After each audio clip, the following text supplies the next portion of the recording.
শিক্ষক এবং আমার স্নেহের বন্ধু বান্ধবদের চুপ করতে বলো, সবাইকে চুপ করতে বলো। আমি আমার সংক্ষিপ্ত বক্তব্য প্রেরণ করছি।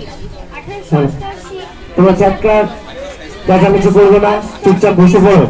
5ই সেপ্টেম্বর কিছু করবে না, চুপচাপ বসে পড়ো।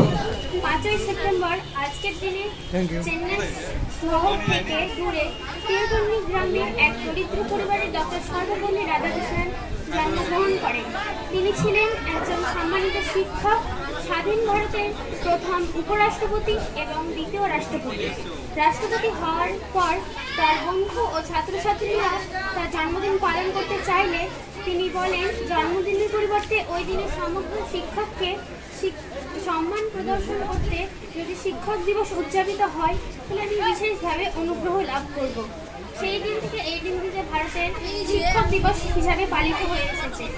মানুষ গড়ার কারিগর তুমি,